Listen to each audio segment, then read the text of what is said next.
Mobil ležel stranou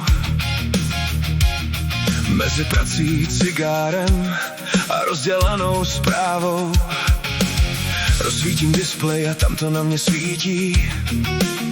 Jedna malá čárka, co mě do otázek chytí. Tvoje jméno, čas a suchý konstatování, že jsi mě hledala, zatímco jsem neměl zdání. Jeden nepřijatý hovor a 100 různých cest.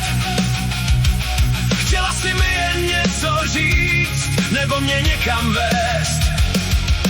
Byla to jen náhoda, co prstem bloudila, nebo se v tvým světě nějaká bouře zrodila. Otazník v kapse, co mě studí do dlaně.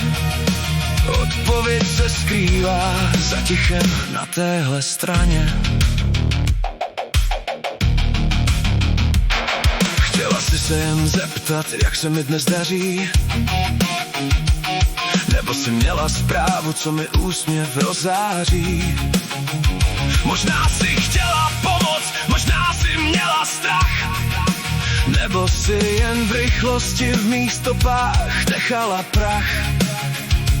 Každá minuta, co od hovoru utekla, staví mezi námi mosty, co ta chvíle neřekla. Mám zmáčknout to tlačítko a vrátit se zpět, nebo nechat ten hovor v hlavě běžet.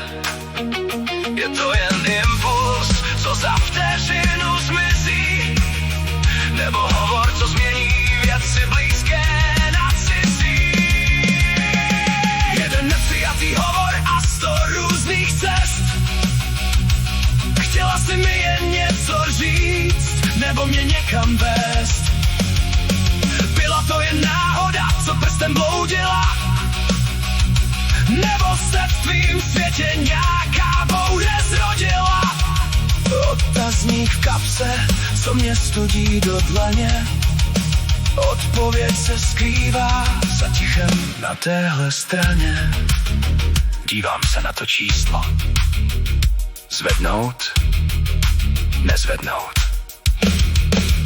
Někdy je to mlčení, ta nejhlasitější odpověď, kterou znám.